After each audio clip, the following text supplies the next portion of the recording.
ಆತ್ಮಪಾಪೋತ್ಥಾನ್ ತೇಷಾಂ ವಿದ್ಯಾ ಫಲಿಷ್ಯತಿ. ಶ್ರೀ ಗುರುಭ್ಯೋ ನಮಃ. ಹರಿ ಓಂ. ಈ ಭಾಗವತಕ್ಕೆ ಭಾಗವತ ಅಂತ ಹೆಂಗೆ ಹೆಸರದನೋ ಅದೇ ರೀತಿಯಾಗಿ ಇದಕ್ಕೆ ಸಾತ್ವತ ಸಂಹಿತ ಅಂತ ಹೆಸರು. ಸಾತ್ವತ ಸಂಹಿತ, ಸಾತ್ವತ ಅಂದರೆ ಭಗವಂತ, ಅವನ ವ್ಯಾಖ್ಯಾನ, ಅವನ ಮಹಿಮೆ ಇದ್ದರೆ ಇದಕ್ಕೆ ಸಾತ್ವತ ಸಂಹಿತ ಅಂತ ಕರೀತಾರೆ. ಅದಕ್ಕೆ ಚಕ್ರೇ ಸಾತ್ವತ ಸಂಹಿತಾಂ ಅಂತ ಭಾಗವತ ಹೇಳ್ತದೆ. ಚಕ್ರೇ ಸಾತ್ವತ ಸಂಹಿತಾಂ. ಸಾತ್ವತ ಸಂಹಿತ, ಸಾತ್ವತ ಅಂದರೆ ಸಜ್ಜನರು, ಭಗವದ್ಭಕ್ತರು, ಪರಮಾತ್ಮ, ಅವರ ಸಂಹಿತ, ಅವರ ಮಹತ್ವವನ್ನು ಹೇಳ್ತಕ್ಕಂಥ ಒಂದು ಗುಂಪು. ಆದ್ದರಿಂದ ಇದಕ್ಕೆ ಸಾತ್ವತ ಸಂಹಿತ ಅಂತ.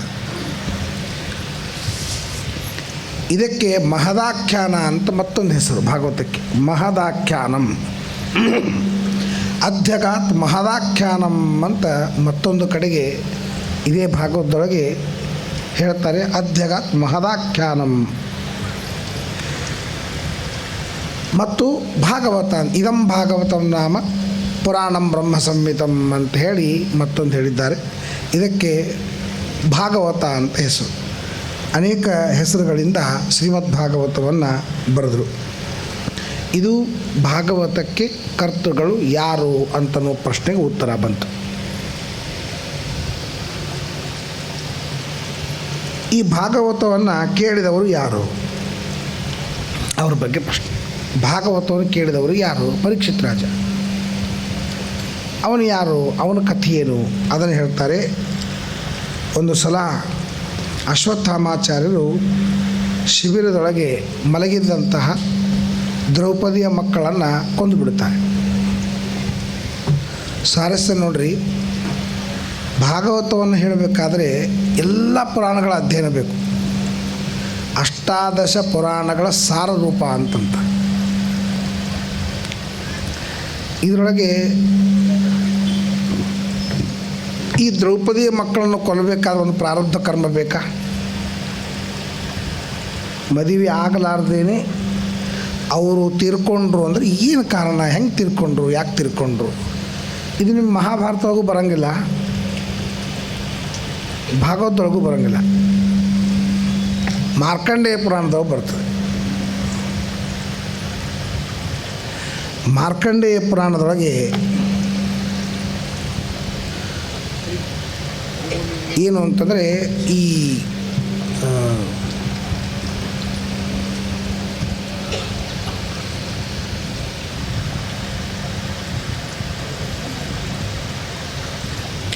ಮಾರ್ಕಂಡೇಯ ಪುರಾಣದಕ್ಕೆ ಅದು ಎದುರುಗಿಡ್ತಾರೆ.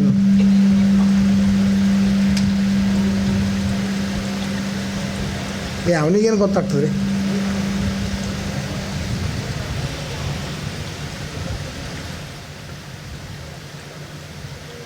ಇಲ್ಲಿಟ್ಟು ಚ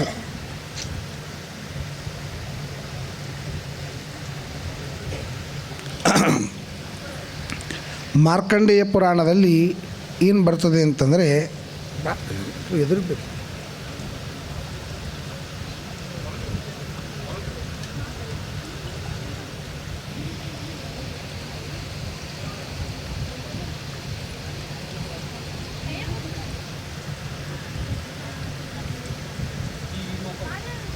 ಹಲೋ,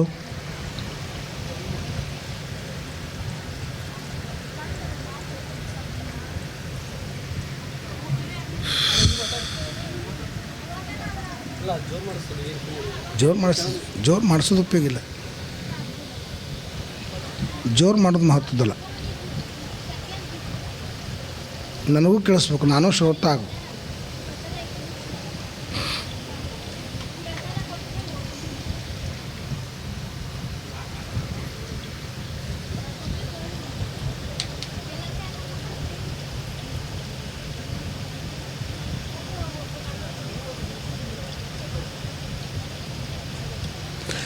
ಹರಿಶ್ಚಂದ್ರನನ್ನು ವಿಶ್ವಾಮಿತ್ರರು ಶಾಪ ಕೊಡ್ತಾರೆ, ಎಲ್ಲವನ್ನೂ ಕಸ್ಕೋತಾರೆ. ಎಲ್ಲವನ್ನೂ ಕೊಟ್ಟಿದ್ದೀಯಾ, ದಕ್ಷಿಣ ಕೊಡಬೇಕು ನೀನು. ದಕ್ಷಿಣ ಇಲ್ಲಾರ್ದೇನೆ ಯಾವುದೋ ಕಾರ್ಯಪೂರ್ಣ ಆಗೋದಿಲ್ಲ. ದಕ್ಷ ವೃದ್ಧವು ಅಂತ. ದಕ್ಷಿಣ ಅಂತ ಶಬ್ದಕ್ಕೇನೆ ಅರ್ಥ ಅಭಿವೃದ್ಧಿಪಡಿಸುವುದು ಅಂತ ಅರ್ಥ. ನಾವು ಮಾಡಿದ ಕರ್ಮದ ಪುಣ್ಯವನ್ನು ಅಭಿವೃದ್ಧಿಗೊಳಿಸೋದು. ಅದಕ್ಕೆ ದಕ್ಷಿಣ ಅಂತಂತಾರೆ. ದಕ್ಷಿಣ ಯಜ್ಞಾನ ವರೂಥಂ, ಸಕಲ ಯಜ್ಞಗಳಲ್ಲಿ ದಕ್ಷಿಣ ಅಂತನ್ನೋದು ಶ್ರೇಷ್ಠ. ಯಾವುದೇ ಏನೇ ದಾನ ಮಾಡಬೇಕಾದ್ರೆ ದಕ್ಷಿಣೆಯನ್ನು ಇಟ್ಟು ದಾನ ಮಾಡ್ತಾರೆ. ಈಗ ಒಂದು ಆಕಳ ದಾನ ಮಾಡಬೇಕಾದ್ರೆ ಆಕಳ ದಾನಕ್ಕೆ ಇಷ್ಟು ಅಂತ ಒಂದು ಪುಣ್ಯ ಇದೆ. ಈ ಆಕಳ ದಾನ ಮಾಡೋದರಿಂದ ಇಷ್ಟು ಪುಣ್ಯ ಬರ್ತದೆ ಅಂತ. ದಕ್ಷಿಣೆಯನ್ನು ಕೊಟ್ಟರೆ ಅದರ ಡಬಲ್ ಆಗ್ತದೆ. ದಕ್ಷ ವೃದ್ಧವು ಅಂತನೋ ಧಾತುವಿನಿಂದ ತಯಾರಾಗಿದೆ ದಕ್ಷಿಣ ಅಂತನೋ. ದಕ್ಷಿಣೆಯನ್ನು ಕೊಡಬೇಕು ಅಂತಂದಾಗ ಎಲ್ಲಿಂದ ದಕ್ಷಿಣ ಕೊಡಬೇಕು? ಏನು ಕೊಟ್ಟರು ಅದು ದಾನ ಮಾಡಿ ಆಗಿಬಿಟ್ಟಿದೆ. ಅದಕ್ಕಾಗಿ ಕೊಡಬೇಕು. ಇಷ್ಟು ತ್ರಾಸಾಗ್ತದೆ. ಮೇಲೆ 5 ಮಂದಿ ದೇವತೆಗಳು ನಗ್ತಾರೆ. ಏನು ಹುಚ್ಚು ವಿಶ್ವಾಮಿತ್ರ, ಎಷ್ಟು ಕೊಟ್ಟರು ಅವನಿಗೆ ಸಾಕಾಗೋದಿಲ್ಲ, ಸಮಗ್ರ ರಾಜ್ಯವನ್ನು ಕೊಟ್ಟ, ಮತ್ತೆ ಮೇಲೆ ದಕ್ಷಿಣ ಬಿಡುತ್ತಾನಲ್ಲ ಅಂತ. 5 ಮಂದಿ ದೇವತೆಗಳು ಮಾತಾಡಿದ್ದು ವಿಶ್ವಾಮಿತ್ರರಿಗೆ ಕೇಳಿಸ್ತದೆ. ಅದಕ್ಕೆ ದೂರದರ್ಶನ ಅಂತ ಒಂದು ಯೋಗ ಶಕ್ತಿ. ವಿಶ್ವಾಮಿತ್ರರು ಆಗಿಂದಾಗ ಅವ್ರಿಗೆ ಶಾಪ ಕೊಡ್ತಾರೆ. ನೀವು ನಂದು ಅಭಿಪ್ರಾಯದ ಒಮ್ಮೊಮ್ಮೆ ಆಶುವೃಕರು ಅಂತ ಅನ್ನಿಸ್ತದೆ. ಅಲ್ಲದ ಆಶುವೃಕರಲ್ಲ, ನಿಮ್ಮ ಕಡೆಯಿಂದ ಪುಣ್ಯ ಮಾಡಿಸ್ಬೇಕಾಗಿರ್ತದೆ. ಸ್ವಾಮಿಗಳವರು ಕಟ್ಟಡ ಕಟ್ತಿರ್ತಾರೆ, ನೀವು ಸ್ವಲ್ಪ ಡೊನೇಷನ್ ಮಾಡಪ್ಪ ಅಂತಂತಾರೆ. ನಮಗೇನು ಅನ್ನಿಸ್ತದೆ, ಏನಪ್ಪ ಇವರು ಅಂತ ಅನ್ನಿಸ್ತದೆ. ಇಲ್ಲ, ಅಲ್ಲಿ ಆಗತಕ್ಕಂಥ ಸಕಲ ಪುಣ್ಯ ಕರ್ಮಗಳು ಈ ಭಕ್ತನಿಗೆ ಬರಬೇಕು.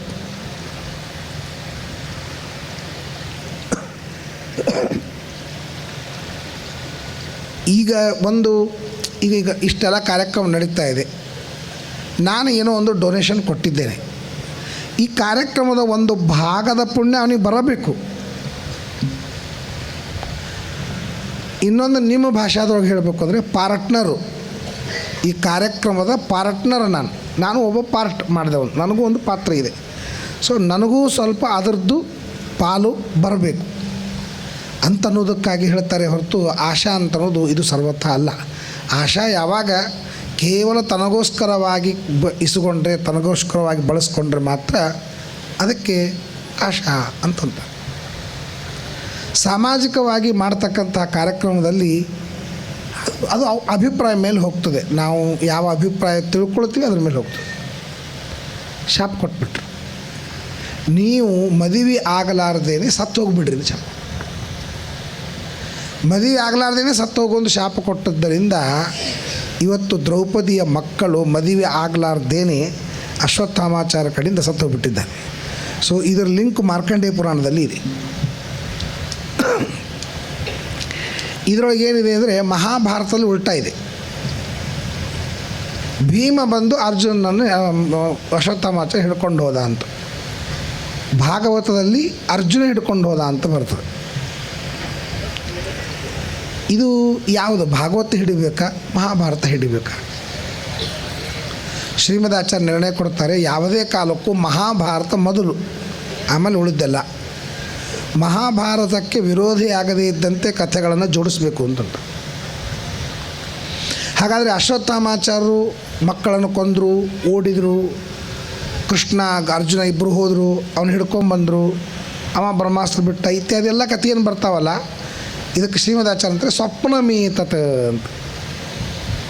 ಒಂದು ಮಜಾ ಏನು ಮಾಡ್ತಾರೆ ಅಂದರೆ, ಎಷ್ಟು ಪ್ರಾಕ್ಟಿಕಲ್ಲಾಗಿ ವ್ಯಾಖ್ಯಾನ ಮಾಡ್ತಾರೆ ನೋಡ್ರಿ. ನಾವು ಯಾವುದೋ ಒಂದು ಕಾರ್ಯಕ್ರಮವನ್ನು ತಲೆಯಾಗಿಟ್ಟುಕೊಂಡು ಮಲ್ಕೊಂಡೀವಿ ಅಂತಂದ್ರೆ ಅದರದ್ದು ಕನಸು ಬೀಳಬೇಕು. ಕೆಲವರಿಗೆ ಭಾಳ ಟೆನ್ಷನ್ ಇರ್ತದೆ. ಮರದು ಸತ್ಯನಾರಾಯಣ ಪೂಜೆ ಇದ್ರೆ ಇವತ್ತೇ ಸತ್ತಿರ್ತಾರೆ, ಭಯಂಕರ ಟೆನ್ಷನು. ಅವರಿಗೆ ರಾತ್ರಿ ಕನಸು ಬೀಳ್ತದೆ. ಸತ್ಯನಾರಾಯಣ ಪೂಜೆ ಆದಂಗೆ, ಪ್ರಸಾದ ಕೊಟ್ಟಂಗೆ, ಮನೆ ಬಿಟ್ಟು ಹೋದಂಗೆ, ಯಾರೋ ಜಗಳ ತೆಗೆದಂಗೆ, ಏನೇನೋ ಹೊಟ್ಟಿಗೆ ಬೀಳ್ತದೆ. ಎದ್ದು ನೋಡೋದಕ್ಕಿನ್ನೂ ಸತ್ಯನಾರಾಯಣ ಪೂಜೆ ಆಗಿಲ್ಲ, ಟೆನ್ಷನ್ ಅಂತಿರ್ತದೆ. ಆ ರೀತಿ ಅಶ್ವತ್ಥಾಮಾಚಾರ್ಯರಿಗೆ ದ್ರೌಪದಿ ಮಕ್ಕಳನ್ನು ಕೊಲ್ಲಬೇಕು. ಕೃಪಾಚಾರ್ಯರು ಮತ್ತು ಅಶ್ವತ್ಥಾಮಾಚಾರ್ಯರು ಒಂದು ಗಿಡದ ಕೆಳಗೆ ಮಲ್ಕೊಳ್ತಾರೆ. ಮಲ್ಕೊಂಡಾಗ ಅವರಿಗೆ ಸ್ವಪ್ನ ಬೀಳ್ತದೆ. ಆ ಸ್ವಪ್ನದಲ್ಲಿ ಏನು ಘಟನೆ ಆಗ್ತದೆ ಅದನ್ನು ಭಾಗವತ ಹೇಳ್ತಾ ಇದೆ. ಎದ್ದು ನೋಡುವುದಕ್ಕೆ ಒಂದು ಗೂಗಿ ಬಂದು ಕಾಗೆಗಳು ಮಲ್ಕೊಂಡಿರ್ತವೆ. ಗೂಗಿ ಬಂದು ಕಾಗೆಗಳನ್ನೆಲ್ಲ ಕುಕ್ಕಿ ಕೊಂದುಬಿಡ್ತವೆ. ಜಸ್ಟ್ ನಾನು ಹೀಗೆ ಮಾಡೋಣ ಅಂತ ಅವ್ರಿಗೆ ಅನ್ನಿಸ್ಬಿಡ್ತದೆ. ಅಶ್ವತ್ಥಾಮಾಚಾರ್ಯ ಮಲಗಿಕೊಂಡಂತಹ ದ್ರೌಪದಿಯ ಮಕ್ಕಳನ್ನು ಹೋಗಿ ಕೊಂದುಬಿಡ್ತಾರೆ. ಮಲ್ಕೊಂಡಾಗೇನು ಘಟನೆ ಆಯಿತು ಅದು ಭಾಗವತ, ಎದ್ದ ಮೇಲಿನ ಘಟನೆ ಆಯಿತು ಅದು ಮಹಾಭಾರತ. ಸೊ ಮಹಾಭಾರತದ ಪ್ರಕಾರ ಭೀಮ ಅಶ್ವತ್ಥಾಮಾಚಾರ್ಯ ಕರ್ಕೊಂಬಂದ, ಸ್ವಪ್ನದ ಪ್ರಕಾರ ಕರ್ಕೊಂಬಂದ. ಇದೇ ತರಹ ವೆಂಕಟೇಶ ಮಹಾತ್ಮೆಯೊಳಗೆ ಜನಕರಾಜನ ಅಣ್ಣ ಕುಶಕೇತು ಅವನು ಸಾಯ್ತಾನೆ. ಅವನಿಗೆ 3 ಜನ ಮಕ್ಕಳು. ಜನಕರಾಜನಿಗೆ ಚಿಂತೆ ಆಗ್ತದೆ. ವೆಂಕಟೇಶ ಮಹಾತ್ಮ ಕೇಳ್ತಾನೆ, ಮದುವೆ ಆಗ್ತದೆ. ಆ ಮದುವೆ ವೇಳ್ಯಾಕ ಕುಶಕೇತು ಇರ್ತಾನೆ. ಕುಶಕೇತು, ಸೀತಾದೇವಿ ಅವರೆಲ್ಲ ಮಕ್ಕಳು ಮದುವೆ ಊರ್ಮಿಳ ಅವರೆಲ್ಲ ಮದುವೆ ಆಗುವಂಥ ಕುಶಕೇತು ಇದ್ದಾನೆ ರಾಮಾಯಣದೊಳಗೆ. ಅಧ್ಯಾತ್ಮ ರಾಮಾಯಣ ಇರ್ಬೋದು, ಸಂಗ್ರಹ ರಾಮಾಯಣ ಇರ್ಬೋದು, ವಾಲ್ಮೀಕಿ ರಾಮಾಯಣ ಇರ್ಬೋದು, ಕುಶಕೇತು ಇದ್ದಾನೆ. ಬಟ್ ವೆಂಕಟೇಶ ಮಹಾತ್ಮೆಯೊಳಗೆ ಕುಶಕೇತು ಸತ್ತು ಹೋಗ್ಬಿಡ್ತಾನೆ. ಅವನು 3 ಮಕ್ಕಳ ಜವಾಬ್ದಾರಿ ಜನಕರಾಜನಿಗೆ ಬರ್ತದೆ. ಏನು ಮಾಡಲಿ ಅಂತ ಚಿಂತೆ ಮಾಡ್ತಾನೆ. ಶತಾನಂದರು ಬರ್ತಾರೆ. ಅವರು ವೆಂಕಟೇಶ ಮಹಾತ್ಮೆ ಹೇಳ್ತಾರೆ, ನೀನು ವೆಂಕಟೇಶ ಮಹಾತ್ಮೆ ಕೇಳೋ ನಿನ್ನ ಮಕ್ಕಳು ಮದುವೆ ಆಗ್ತದೆ ಅಂತಂತಾರೆ. ಸಮಗ್ರ ವೆಂಕಟೇಶ ಮಹಾತ್ಮೆ ಕೇಳ್ತಾನೆ, ಅವ್ರ ಮದುವೆ ಆಗ್ತದೆ. ವೆಂಕಟೇಶ ಮಹಾತ್ಮೆ ಪ್ರಕಾರ ಕುಶಕೇತು ಇವ್ರ ಮದುವೆಯೊಳಗೆ ಇರಂಗಿಲ್ಲ, ಸತ್ತು ಹೋಗಿರ್ತಾನೆ. ಆದರೆ ರಾಮಾಯಣ ಪ್ರಕಾರ ಕುಶಕೇತು ಮದುವೆಯೊಳಗೆ ಇರ್ತಾನೆ. ಏನು ದೆವ್ವಾಗಿ ಬಂದ, ಏನಿದ್ರ ಅರ್ಥ? ಅದಕ್ಕೆ ಅಲ್ಲೂ ಒಬ್ಬರು ವ್ಯಾಖ್ಯಾನ ಮಾಡ್ತಾರೆ, ಸ್ವಪ್ನಮೇತತ್. ಜನಕರಾಜನಿಗೆ ಸ್ವಪ್ನ ಬಿದ್ದದ್ದು. ದುಃಖನ್ನ ಪಶ್ಯೆ ನೇತ್ರಾಭ್ಯಂ ಸುಖಂ ಪಶ್ಯೆ ಸದಾತ್ಮನಃ. ನಾನು ಸುಖ ಆಗಬೇಕು, ದುಃಖ ಆಗಬಾರ್ದು, ನಾನು ಆರಾಮಾಗಿರಬೇಕು ಅಂತೆಲ್ಲ ಅನ್ಕೊಂಡು ಮಲ್ಕೋತಾರೆ. ಮಲ್ಕೊಂಡಾಗ ಜನಕರಾಜನಿಗೆ ಸ್ವಪ್ನ ತನ್ನ ಅಣ್ಣ ಸತ್ತಂಗೆ, ತನ್ನ ಅಣ್ಣ ಮಕ್ಕಳು ಜವಾಬ್ದಾರಿ ಅವನ ಮೇಲೆ ಬಿದ್ದಂಗೆ ಇಡೀ ವೆಂಕಟೇಶ ಮಹಾತ್ಮೆಯನ್ನು ಸ್ವಪ್ನದಲ್ಲಿ ಕೇಳ್ತಾನೆ. ಈ ತರಹದ ಪುರಾಣಗಳಲ್ಲಿ ವಿರೋಧ ಬಂದಾಗ ಒಂದು ತರಹದ ವಿರೋಧವನ್ನು ಪರಿಹಾರ ಮಾಡತಕ್ಕಂತಹ ವ್ಯಾಖ್ಯಾನವನ್ನು ನೋಡ್ತೀವಿ. ಮಾರ್ಕಂಡೇಯ ಪುರಾಣದ ಪ್ರಕಾರ ವಿಶ್ವಾಮಿತ್ರರ ಶಾಪದಿಂದ ದ್ರೌಪದಿಯ ಮಕ್ಕಳು ಸತ್ತಿದ್ದಾರೆ ಅಂತ ಅಲ್ಲಿ ಹೇಳ್ತಾರೆ. ಭಾಳ ದೊಡ್ಡ ಮಾರ್ಕಂಡೇಯ ಪುರಾಣ. ಈಗೆಲ್ಲ ಷಷ್ಠಬ್ದಿ ಇವೆಲ್ಲ ಹೇಳಕ್ಕೂ ಒಂದು 10 ನಿಮಿಷ ಮಾರ್ಕಂಡೇಯ ಪುರಾಣ ಹೇಳ್ತಾರೆ. ಮಾರ್ಕಂಡೇಯರ ಕಥೆ ಹೇಳ್ತಾರೆ. ಮಾರ್ಕಂಡೇಯ ಪುರಾಣ ಕೇಳಬೇಕು. ಮಾರ್ಕಂಡೇಯ ಪುರಾಣದೊಳಗೆ ಮದಾಲಸ ಅಂತ ಒಬ್ಬಕ್ಕಿದ್ದಾಳೆ. ಪ್ರಸಂಗ ಬಂದಾಗ ನಾನು ಅವಳ ಕಥೆ ಹೇಳ್ತೇನೆ. ಮದಾಲಸ ಉಪದೇಶ ಅಂತಿದೆ. ಹೆಂಗೆ ಭಾಗವತದೊಳಗೆ ಉದ್ಧವ ಗೀತಾ ಇದೆ, 24 ಗುರುಗಳ ಕಥೆ ಹೆಂಗೆ ಅಂತಾರೆ, ಹಂಗೆ ಅಲ್ಲೂ ಕಾಗಿಯಿಂದ ಏನು ಕಲಿತೆ, ಕೋಗಿಲ್ದಿಂದ ಏನು ಕಲಿತೆ, ಚಂಡಾಲ ಅಂದರೆ ಯಾರು, ಬೆಕ್ಕು ಅಂದರೆ ಯಾರು, ಇಲಿ ಅಂದರೆ ಯಾರು, ಎಲ್ಲ ಸುಂದರವಾದ, ಅದು ಬಹಳ ಚಂದ ಇದೆ. ಮದಾಲಸ ಅಂತ ಅವಳ ಕಥೆ.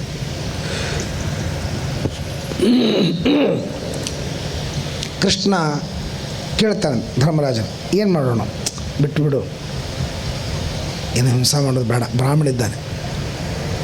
ಭೀಮಕ್ಕೆ ಕೇಳ್ತಾನೆ, ಏನು ಬಿಟ್ಬಿಡು, ಏನು ನಮ್ಮ ಹಿಂದೂಗಳ ಅಭಿಪ್ರಾಯನೇ ಇಷ್ಟು, ಅವರು ಏನು ಹಲ್ಕ ಕೆಲಸ ಮಾಡಿದ್ರು ಬಾಂಧವರೇ. ಮತ್ತು ಸಹನೆ ಮಾಡ್ಕೊಳ್ಬೇಕು, ಅದು ನಿಜ. ಆದರೆ ಭಾಳ ಸಹನೆ ಮಾಡ್ಕೊಳ್ಳೋದು ತಪ್ಪು. ಸಹನೆ ಮಾಡ್ಕೊಳ್ಳೋದು ದೊಡ್ಡ ಸ್ತನಿಕೆ, ಅತಿ ಸಹನೆ ಮಾಡ್ಕೊಳ್ಳೋದು ದೌರ್ಬಲ್ಯ. ಅಷ್ಟು ಸಹನೆ ಮಾಡ್ಕೊಳ್ಬಾರ್ದು. ಘಂಟಾಘೋಷವಾಗಿ ನಾವು ಜನಗಣಮನ ಅಧಿನಾಯಕ ಅನ್ನಂಗಿಲ್ಲ ಅಂತಂತಾರೆ. ಘಂಟಾಘೋಷವಾಗಿ ನಾವು ಹಿಂದೂ ಪರ ಅಲ್ಲ ಅಂತ ಸ್ಟೇಟ್ಮೆಂಟ್ ಕೊಡ್ತಾರೆ. ಘಂಟಾಘೋಷವಾಗಿ ಹಿಂದೂ ಧರ್ಮ ಅಬದ್ಧ ಅಂತಂತಾರೆ. ಮತ್ತು ಅವರನ್ನು ನಾವು ಸ್ವಾಗತ ಮಾಡ್ತೇವೇನೋ, ಹಾರ ಹಾಕ್ತೇವೇನೋ, ಪ್ರಸಾದ ಕೊಡ್ತೇವೇನೋ, ಏನಿದು ವ್ಯಾಖ್ಯಾನ? ಇಷ್ಟು ಸಹನಶೀಲತೆ ಇರಬಾರ್ದು. ಭೀಮ ಹೇಳ್ತಾನೆ, ಅಲ್ಲ ಆತ ತಾಯಿ ಅಂತ ಕರೀತಾರೆ. ಯಾರು ಮನೆಗೆ ಬೆಂಕಿ ಹಚ್ಚುತ್ತಾರೆ, ಕಳ್ಳತನವನ್ನು ಮಾಡ್ತಾರೆ, ದರೋಡೆಯನ್ನು ಮಾಡ್ತಾರೆ, ಶಸ್ತ್ರವನ್ನು ಹಿಡಿದುಕೊಂಡು ಕೊಲ್ತಾರೆ, ಹೊಲ ಮನೆ ಕಸಗೊಳ್ತಾರೆ, ಅವರಿಗೆ ಆತತಾಯಿ ಅಂತ ಕರೀತಾರೆ. ಆತತಾಯಿನ ಮಾಯಾಂತಂ ಹನ್ಯಾದೇವನ ಸಂಶಯ. ಧರ್ಮಶಾಸ್ತ್ರ ಏನು ಹೇಳ್ತದೆ? ಆತತಾಯಿಯನ್ನು ಕೊಂದರೆ ಅದು ಕ್ರಿಮಿನಲ್ ಕೇಸ್ ಅಲ್ಲ ಅಂತ, ಅದು ಕೊಲೆ ಅಲ್ಲ, ಅದು ಮೃತ್ಯು ಅಲ್ಲ. ಅಶ್ವತ್ಥಾಮಾಚಾರ್ಯ ಮಾಡಿದ್ದೇನು? ಮಲಗಿಕೊಂಡಂತಹ ಮುಗ್ಧ ಮಕ್ಕಳನ್ನು ನಿರ್ದಯವಾಗಿ ಕೊಂದಿದ್ದಾರೆ ಅಂತಂದರೆ ಅವನನ್ನು ಬಿಡಬೇಕಾ? ನೀವು ಬ್ರಾಹ್ಮಣ ಹಿಂಗೆ ಅಲ್ಲಿಗತ್ತೀರಿ, ನೀವು ಈ ಆ್ಯಂಗಲ್ದಿಂದ ನೋಡ್ಕೊಡ್ರಿ. ಮುಗ್ಧವಾಗಿ ಮಲ್ಕೊಂಡಾರ ಪಾಪ, ಏನೂ ಗೊತ್ತಿಲ್ಲ, ಎಚ್ಚರಿಲ್ಲ, ಹೋಗಿ ದಡ ದಡ ದಡ ದಡ ಉಂಡಾರ್ಸ್ಬಿಟ್ಟು ಕಾಶ್ಮೀರ ಫೈಲ್ ಅನ್ಕೋತ ಕ್ಷಮ ಮಾಡ್ಬೇಕಾ? ಇಲ್ಲಿ ಹೆಂಗೆ ಕ್ಷಮ ಮಾಡ್ಬೇಕು? ಅದಕ್ಕೆ ಭೀಮ ಅಂದ ಕೊಂದೇ ಬಿಡೋಣ ಅಂತಂದ್ಬಿಟ್ಟು. ಪಾಪ ಅಂತೂ ಇಲ್ಲ, ಆತ ತಾಯಿನ ಮಾಯ ಅಂತ ಬಂದಿದೆ. ಕೊನೆಗೆ ಧರ್ಮರಾಜಗೆ ಭೀಮಸೇನ ಇದು ಸೇರಲಿಲ್ಲ. ಅದಕ್ಕೆ ಕೃಷ್ಣ ಏನು ಹೇಳ್ತಾನೆ ಅದನ್ನು ಕೇಳೋಣ. ಅದಕ್ಕೆ ಧರ್ಮರಾಜ ಏನಂದ, ಕೃಷ್ಣ ನೀ ಏನಂತಿ ಅಂದ. ಅವ ಮಹಾರಾಜಕಾರಣಿ. ಯಾರು ಥಟ್ಟಂತ ನಿರ್ಣಯ ಕೊಡಂಗಿಲ್ಲ ನೋಡ್ರಿ, ಅವ್ರು ರಾಜಕಾರಣಿಗಳು. ನೋಡುವ ಮಾಡೋಣ, ಅದ್ರದ್ದೇನು ಅಂತ ಫೈಲ್ ತೆಗೆದು ನಾವು ನೋಡ್ಕೊಂಡು ವಿಚಾರ ಮಾಡಿ ತಿಳಿಸ್ತೀವಿ ನಿಮಗೆ. ಬರೀ ಇವೇ ಮಾತು, ಏನೂ ಮಾಡೋಂಗಿಲ್ಲ, ಅವ್ರಿಗೆ ರಾಜಕಾರಣಿಗಳು ಅಂತಂತಾರೆ. ಕೃಷ್ಣ ಏನು ಮಾಡ್ದ? ನೋಡಪ್ಪ ಧರ್ಮರಾಜ, ಇವ ಶಸ್ತ್ರ ಹಿಡ್ಕೊಂಡು ಅವ್ರನ್ನ ಕೊಂದಿದ್ದಕ್ಕೆ ಆತ ತಾಯಿ, ಆದ್ದರಿಂದ ಇವನನ್ನು ಕೊಲ್ಲಬೇಕು. ಇವ ಸದಾಚಾರಿ ಬ್ರಾಹ್ಮಣ, ವೇದ ಓದಿದ ಬ್ರಾಹ್ಮಣ, ಆದ್ದರಿಂದ ಕೊಲ್ಲಬಾರ್ದು. ಅವ ಏನು ಮಾಡ್ಬೇಕು ಧರ್ಮರಾಜ? ಇದಕ್ಕೆ ನಿರ್ಣಯ ಅಂತಾರೆ. ಅಲ್ರಿ ಗರ್ಭಿಣಿ ನಿಂತ್ಲಂತ, ನಿಂತ್ಕೊಳ್ಳಿ ಈಕೇನು ಹಡಿತಾಳೆ ಹೇಳ್ರಿ? ಅವನು ಹೆಣ್ಣು ಹಡಿತಾಳೆ, ಹೆಣ್ಣು ಹಡಿಲಿಕ್ಕಾಗದಿದ್ರೆ ಗಂಡಂತೂ ಹಡದೆ ಹಡಿತಾಳೆ, ಹಂದಿ ಹಡಿತಾರೆ ಯಾರು? ಇರುವುದೇ ಎರಡು ಆಪ್ಷನ್ನು. ಅವು ಎರಡು ಆಪ್ಷನ್ ಬಿಟ್ಟು ಮೂರನೇದು ಏನದು ಹೇಳ್ರಿ? ಅದಕ್ಕೆ ಕೊಲ್ಲಬೇಕು ಇಲ್ಲ ಬದುಕಿಸ್ಬೇಕು, ಹಿಂಗೆ ಹೇಳಿದ್ರೆ ಹೆಂಗೆ? ಆತ ತಾಯಿಯಾಗಿದ್ದಾನೆ ಕೊಲ್ಲಬೇಕು, ಬ್ರಾಹ್ಮಣನಾಗಿದ್ದಾನೆ ಕೊಲ್ಲಬಾರ್ದು. ಅರ್ಜುನ ಭಾಳ ಬುದ್ಧಿವಂತ. ಉಪನಿಷತ್ತು ಹೇಳುತ್ತದೆ, ಇಂದ್ರನಂಥ ಬುದ್ಧಿವಂತ ಯಾರೂ ಇಲ್ಲ.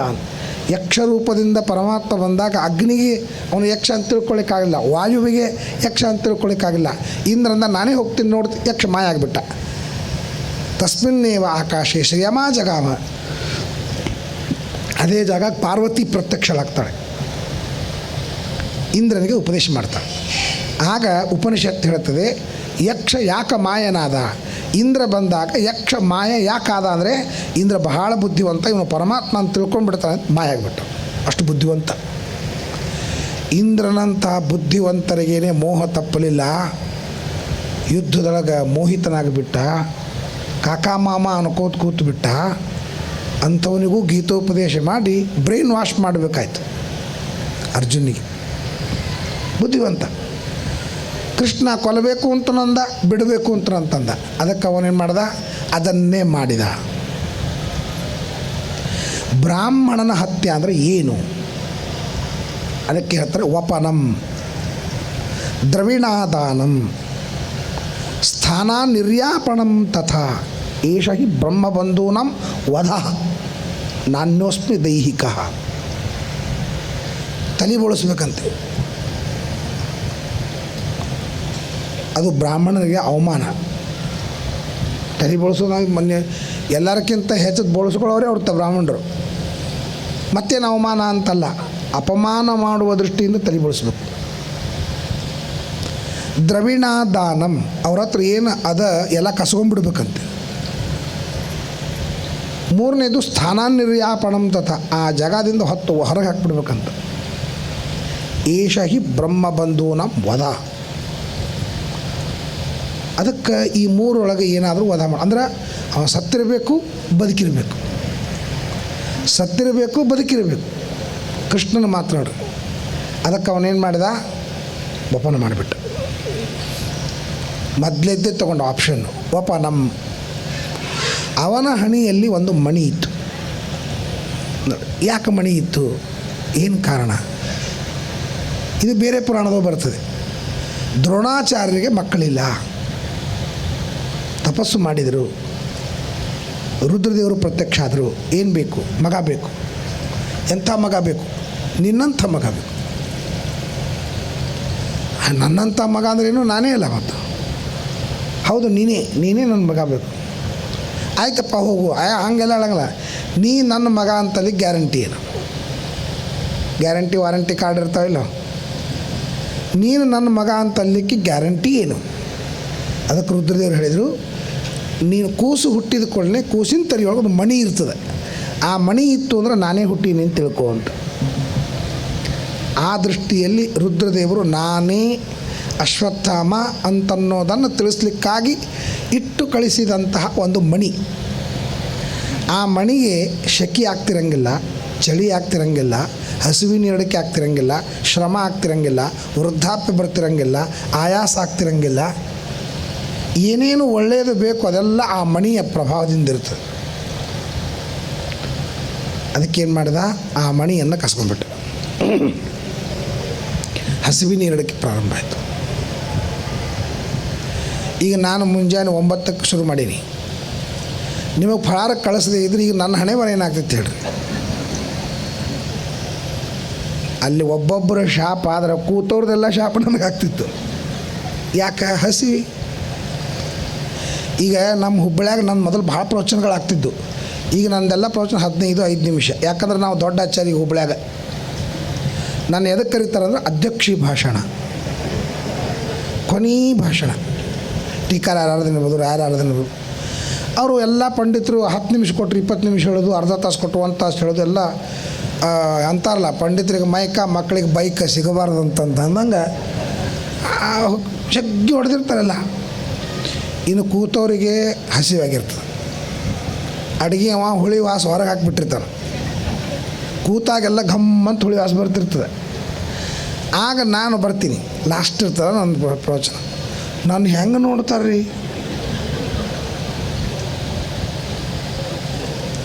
ಮೊದಲು ನನ್ನ ಮಂದಿ ನೋಡೋ ದೃಷ್ಟಿನೇ ಬೇರೆ. ಈಗ ನಾನು ನೋಡೋ ದೃಷ್ಟಿ ಹೆಂಗಂದ್ರೆ, ಬಂದ್ರಪ್ಪ, ಶುರು ಮಾಡಿದ್ರಪ್ಪ, ಎಂದು ಮುಗಿಸ್ತೇಪ್ಪ. ಈಗ ನಾನು ಚಪ್ಪಾಳೆ ಹೊಡೆದ್ರೆ ಅಂದ್ರೆ ಗಾಬರಿ ಆಗ್ಬಿಡ್ತೀವಿ. ಮುಗಿಸ್ಲಿಕ್ಕೆ ಹೇಳಿಕತ್ತಾರೋ ಅಥವಾ ನಾ ಹೇಳಿದ್ದು ಕೊಡಿಲಿಕ್ಕತ್ತಾರೋ ಗೊತ್ತೇ ಆಗೋದಿಲ್ಲ. ಹಂಗೆ ಒಂದು ಪರೀಕ್ಷೆ ಇರ್ತದೆ. ಹಸುವಿನ ಎರಡಕ್ಕೆ ಅಂತ ಪರೀಕ್ಷೆ. ಇವತ್ತು ನಾವು ಪಾಪ ಮಾಡ್ತೀವಿ ಹಸುವಿನ ಎರಡಕ್ಕೆ ಇದ್ದರಿಂದ, ದ್ರೋಹ ಮಾಡ್ತೀವಿ ಹಸುವಿನ ಎರಡಕ್ಕೆ ಇದ್ದರಿಂದ, ದುಡ್ಡು ಗಳಿಸ್ತೀವಿ ಹಸುವಿನ ಎರಡಕ್ಕೆ ಇದ್ದರಿಂದ. ಈ ಹಸಿವಿ ಮತ್ತು ನೀರಡಿಕೆ ಎರಡು ಇದ್ದಿದ್ದಿಲ್ಲ ಅಂದರೆ ಏನೂ ಇಲ್ಲ, ಏನೇನೇನೂ ಇಲ್ಲ, ಗಳಿಸೋ ಪ್ರಶ್ನೆನೇ ಇಲ್ಲ. ಅದೇ ದೊಡ್ಡ ಶಿಕ್ಷೆ ಕೊಟ್ಟಂದೇವ್ರು. ಅವನು ಅಳಿಯ ಪಾಪ ಮಾಡಿದ್ದ, ಕೋರ್ಟ್ನೊಳಗೆ ನಿಂತಿದ್ದ. ಕೋರ್ಟ್ನೊಳಗೆ ನಿಂತಾಗ ತಪ್ಪು ಮಾಡಿದ್ದಾನೆ, ಏನು ಶಿಕ್ಷೆ ಕೊಡಬೇಕು ಅಂತ ಹೆಂಡತಿ ಕೇಳಿದ. ಅವನು ಹೆಂಡತಿದು ಅವ್ನು ಜಗಳಾಗಿತ್ತು. ಏನಿಲ್ಲರಿ, ಅವ್ರನ್ನ ನಮ್ಮ ಮಾವನ ಮನ್ಯಾಗ 1 ತಿಂಗಳು ಇಟ್ಬಿಟ್ರಿ ಸಾಕಂತ ಹೇಳ್ಬಿಟ್ರು. ಮಾವನ ಮನ್ಯಾಗ 1 ತಿಂಗಳ, ಮಾವನ ಮನೆಗೆ ಯಾಕೆ 1 ತಿಂಗಳ ಇಟ್ಬಿಡ್ರಿ ನೀವು, ಮುಂದೆ 1 ತಿಂಗಳ ಆಮೇಲೆ ಮತ್ತೆ ಕೋರ್ಟಿಗೆ ಕಳಿಸ್ರಿ. ಇನ್ನು ನಮ್ಮ ಜನ್ಮದಾಗ ತಪ್ಪು ಮಾಡಂಗಿಲ್ಲ ಅವ. ಯಾಕಂದ್ರೆ ಮಾವನ ಮನ್ಯಾಗ ಹಳೆಂದ್ರೆ ಇರೋದಂದ್ರೆ ದೊಡ್ಡ ತಪ್ಪಂತ. ಯಾಕೆ? 3 ದಿವಸ ನಿಮ್ಮನ್ನು ಚಂದ ನೋಡ್ಕೋತಾರೆ. ಹಳೆಂದ್ರು ಉಪ್ಪಿನಕಾಯಿ, ಹಪ್ಪಳ, ಸಂಡಿಗೆ, ಅವಲಕ್ಕಿ. ಮೊದಲಿಗೆ ಸಂಡಿಗೆ ಭಾಳ ದಿವಸ ನಿಂತ ಸಂಡಿಗೆ ಅವ್ರ ವ್ಯವಸ್ಥೆ ಹಿಂಗದು. 3 ದಿನದ ಭಾಗ್ಯ ಝಣವು ಅಂತಂತಾರೆ. ಹೆಂಗನ 3 ದಿನದ ಭಾಗ್ಯ ಜಣ, 3 ದಿವಸ ಅಟ್ಟೇ ಇರ್ಬೇಕು. ನೀವು ಎಲ್ಲ ನೋಡ್ರಿ, ಎಲ್ಲೇ ಅವ್ರಿಗೆ 3 ದಿವಸ, ಇಲ್ಲಿ ಬಂದಾಗ 3 ದಿವಸ ಇರಬೇಡ್ರಿ, ನನಗೆ ಗಾಬರಿ ಆಗ್ತದೆ. ಸಾಮಾನ್ಯವಾಗಿ ಒಬ್ಬರು ನಿಮ್ಮ ಬಂದು ಬಳಗ ಅಲ್ಲಿ ಇಲ್ಲಿ 3 ದಿವಸ ಇರಬೇಕು ಅಂತ. ಅದಕ್ಕೆ ಹಸುವಿನ ಎರಡಕ್ಕೆ ಆಯಿತು. ಅಶ್ವತ್ಥಾಮಾಚಾರ್ಯ ಹೊರಟರು. ಪಾಂಡವರ ಕಡೆಗೆ 2 ಬಾಣ ಬಿಟ್ಟರು. 5 ಅಂತಾರೆ 2 ಬಾಣ. ಒಂದು ಪಾಂಡವರನ್ನು ನಾಶ ಮಾಡಲಿಕ್ಕೆ, ಇನ್ನೊಂದು ಉತ್ತರಾದೇವಿಯ ಗರ್ಭದಲ್ಲಿದ್ದಂತಹ ಕೂಸನ್ನು ಸಂಹಾರ ಮಾಡಲಿಕ್ಕೆ. ಯಾಕಂದ್ರೆ ದುರ್ಯೋಧನ ಹೇಳಿದ್ದ ಪಾಂಡವರ ವಂಶ ನಿರ್ವಂಶ ಆಗಬೇಕು. ಕೃಷ್ಣ, ವೇದವ್ಯಾಸ ಇಬ್ಬರು ಬಂದು ಕೃಷ್ಣ ಹೇಳಿದ, ನೋಡಪ್ಪ ಅಶ್ವತ್ಥಾಮ, 2 ಬಾಣವನ್ನು ಉಪಸಂಹಾರ ಮಾಡ್ಕೊ, ನಾ ಹೇಳ್ತೀನಿ ಉಪಸಂಹಾರ ಮಾಡ್ಕೊ. ಆಮೇಲೆ ವೇದವ್ಯಾಸರು ಉಪಸಂಹಾರ ಮಾಡ್ಕೊ. ಆಯ್ತು, ನೀವು ಇಬ್ಬರು ದೊಡ್ಡವರು ಹೇಳಿಕತ್ತೀರಿ, ಉಪಸಂಹಾರ ಮಾಡ್ಕೋತೀನಿ. ಪಾಂಡವರ ಕಡೆಗೆ ಹೋಗುವ ಬ್ರಹ್ಮಾಸ್ತ್ರವನ್ನು ಉಪಸಂಹಾರ ಮಾಡ್ಕೊಂಡ್ಬಿಟ್ಟ. ಗರ್ಭದ ಕಡೆಗೆ ಹೋಗ್ತಕ್ಕಂಥ ಬ್ರಹ್ಮಾಸ್ತ್ರವನ್ನು ಉಪಸಂಹಾರ ಮಾಡ್ಕೊಳ್ಳಿಲ್ಲ. ಕೃಷ್ಣ ಹೇಳಿದ ಉಪಸಂಹಾರ ಮಾಡ್ಕೊಳ್ಳೋದಿಲ್ಲ. ಒಂದಾನೊಂದು ಕಾಲಕ್ಕೆ ಹಿಟ್ಟ ನೀರೊಳಗೆ ಹಾಕಿ ಹಾಲು ಕುಡಿಯತಕ್ಕಂಥ ದಾರಿದ್ರ್ಯ ನನ್ನ ಹತ್ರ ಇದ್ದಾಗ ಕೇಸರಿ ಹಾಲು ಕೊಟ್ಟು ಆ ದೊಡ್ಡ ರಾಜ್ಯದೊಳಗೆ ಭಾರೀ ಭೋಗ ಮಾಡ್ತಕ್ಕಂಥ ಭವ್ಯ ಜೀವನ ಕೊಟ್ಟಂಥ ದುರ್ಯೋಧನ ಅವನ ಮಾತನ್ನ ಹೆಂಗೆ ಮೀರಲಿ? ಅದು ಸಾಯು ಕಾಲಕ್ಕೆ ಹೇಳಿದ ಮಾತು. ನಾವೆಲ್ಲ ಮಾತುಗಳನ್ನು ಮೀರ್ತೀವಿ, ಸಾಯು ಕಾಲಕ್ಕೆ ಹೇಳಿದ ಮಾತು ಮೀರಂಗಿಲ್ಲ. ಯಾಕಂದ್ರೆ ಅವ್ನಿಗೆ ಹಾಕ್ಬಿಂಡು ಹಂಗಿಲ್ಲ. ಮಾತು ಮೀರಿದರೆ ಕೊನೆಯ ಕಾಲಕ್ಕೆ ಯಾರು ಏನು ಹೇಳ್ತಾರೆ, ನಮ್ಮ ಊರೊಳಗೆ ಒಬ್ಬರು ಕೊನೆಯ ಕಾಲಕ್ಕೆ ಹೇಳಿದರು. ಕೊನೆಯ ಕಾಲಕ್ಕೆ ಕಾಗಿ ಮುಂದೆ ನಿಂತರು ಏನು ನಾ ಅವ್ರು ನೋಡ್ಕೋತೀನಿ, ಇವ್ರು ನೋಡ್ಕೋತೀನಿ, ಅವ್ರು ನೋಡ್ಕೋತೀನಿ ಎಲ್ಲ ಹೇಳಿದರು. ಕಾಗಿಪಿಂಡಿ ಆಗಲಿಲ್ಲ. ಕೊನೆಗೆ ಸೊಸೆ ಹತ್ರ ಬಂದರು, ನೀರು ಏನು ಹೇಳವ, ನಾರೇ ಏನು ಹೇಳ, ನಮ್ಮ ಮಾವಂದು ಭಾಳ ಹಠ ಮಾರಿ ಅವ್ರೇನು ಮಾಡಂಗಿಲ್ಲ ಅವರು. ಅಲ್ಲ ಏನು ಸ್ವಲ್ಪ ಏನಾರು ಘಟನೆ ಆಯಿತು, ನಾವು ಏನಾಯಿತು ಸಾಯು ಮುಂದಾಗ ಏನಾಯಿತು? ಇಲ್ಲ, ಸಾಯು ಮುಂದೆ ಒಂದು ಕಪ್ ಚಹಾ ಬೇಡಿದರು. ನಾನು ಚಹಾ ಮಾಡ್ಕೊಳಕ್ಕಂತ ಹೋದ, ತಿರುಬುರದ್ರೊಳಗೆ ಸತ್ರು. ಬ್ರಾಹ್ಮಣ ಭಾಳ ಶಾಣೆ, ಆಗಿಂದಾಗ ಚಹಾ ಮಾಡಿ ಒಂದು ಕಪ್ ಕಾಗಿ ಮುಂದಿಟ್ಟ, ಚಹಾ ಕುಡಿದು ಪಿಂಡ ಮುಟ್ತದು, ಅಲ್ಲಿ ತಗೊಂಡ್ಬಿಟ್ಲಿಲ್ಲ. ಸಾಯೋ ಕಾಲಕ್ಕೇನು ಅಪೇಕ್ಷೆ ಉಳಿತಾವೆ ನೋಡ್ರಿ, ಅದು ಕೊನೆ ತನಕ ಉಳಿತಾವೆ. ಅಂದ್ರೆ ಪ್ರಿಯತನೂ ಆಗ್ತಾರಂತಾರೆ. ಆಶಾ ಇಟ್ಕೊಂಡು ಸತ್ರ ದೊಡ್ಡ ಪ್ರೇತ ಆಗ್ತಾರಂತೆ. ಅಲ್ಲ, ಇದ್ದಾಗ ಮನುಷ್ಯರಾಗಿದ್ದೀವಿ ಅಂದ್ರೆ ಬೇರೆ, ಆ ಪ್ರೇತ ಬೇರೆ, ಈ ಪ್ರೇತ ಬೇರೆ. ಮತ್ತು ಅದಕ್ಕೆ ಅದನ್ನು ಮಾತ್ರ ನಾನು ಕೇಳೋದಿಲ್ಲ. ಗರ್ಭಕ್ಕೇನು ಬಿಟ್ಟಿರ್ತೀನಿ, ಆ ಬ್ರಹ್ಮಾಸ್ತ್ರವನ್ನು ತಗೋದಿಲ್ಲ ಅಂತ ಕೃಷ್ಣಗೆ ಸಿಟ್ಟು ಬಂತು, ಶಾಪ ಕೊಟ್ಟ. ಉಪಕಾರ ಮಾಡಿದ್ದನ್ನು ಅವಶ್ಯವಾಗಿ ಸ್ಮರಣೆ ಮಾಡಬೇಕು. ಉಪಕಾರಕ್ಕೆ ಕೃತಜ್ಞತೆ ತೋರಿಸಲೇಬೇಕು. ಬಟ್ ಆ ವ್ಯಕ್ತಿ ಯಾರು? ನಾವು ಪ್ರತ್ಯುಪಕಾರವನ್ನು ತೀರಿಸ್ತಾ ಇರುವಾಗ ಅದರಿಂದ ಆಗುವ ಸದುಪಯೋಗ ದುರುಪಯೋಗಗಳು ಏನು? ಯಾವನೋ ಒಬ್ಬತ್ತ ನಮಗೆ ಸಣ್ಣವನಿದ್ದ ಉಪಕಾರ ಮಾಡ್ದ, ಇವತ್ತು ಅವನು ಉಗ್ರಗಾಮಿ ಆಗಿಬಿಟ್ಟ. ಅವನು ಎಲ್ಲ ನಮಗೆಲ್ಲ ಗೊತ್ತದ, ಇಲ್ಲರಿ ನಮ್ಮ ಭಾಳ ಉಪಕಾರ ಮಾಡಿದವರು, ಪೊಲೀಸರ ಮುಂದೆ ಹೇಳಬಾರ್ದು ಹಂಗೆಲ್ಲ ಅಂತ ಅಲ್ಲಿಗೆ ಬರ್ತದೆ. ಸಮಾಜಕ್ಕೆ ಇನ್ನೊಬ್ಬರಿಗೆ ಆಘಾತವಾಗ್ತಿತ್ತು ಅಂದ್ರೆ ನಾವು ನಿರ್ಣಯ ಬೇರೆ ತೆಗೆದುಕೊಳ್ಬೇಕು. ಅಶ್ವತ್ಥಾಮಾಚಾರ ಮಾಡಿದ್ದು ಏನು? ದುರ್ಯೋಧನ ಊಟಕ್ಕೆ ಹಾಕಿದ, ಉಪಕಾರ ಮಾಡ್ದ, ನಾವು ಅವ್ನ ಮಾತು ನಡೆಸಬೇಕು ಅಂತಲ್ಲಿ ಕೃಷ್ಣನ ಮಾತು ಮೀರಿದ. ಕೃಷ್ಣ ಶಾಪ ಕೊಟ್ಟುಬಿಟ್ಟ. ನೀನು ಮೈ ತುಂಬ ಹುಣ್ಣಾಗಬೇಕು, ಬಿಸಿಲೊಳಗೆ ಸಿಕ್ಕಾಪಟ್ಟೆ ಅಲೆದಾಡಬೇಕು, ಶಾಪ ಕೊಟ್ಟಿನ ಹೋಗುವಂಥ. ಆಯುಷ್ಯ ಜಾಸ್ತಿ, ದುಃಖನೂ ಜಾಸ್ತಿ ಅಂತ. ಆಗ ಅಶ್ವತ್ಥಾಮಾಚಾರ್ಯ ಬುದ್ಧಿವಂತ. ಹೌದು, ನೀವು ಕೊಟ್ಟದ್ದು ಭಾಳ ಒಳ್ಳೇದು ಮಾಡಿದಿ, ನಾನು ಭಾಳ ತಪ್ಪು ಮಾಡೀನಿ, ಕ್ಷಮಾ ಮಾಡು, ನನಗೆ ನೀವು ಏನಾದರೂ ಅನುಗ್ರಹ ಮಾಡಬೇಕು.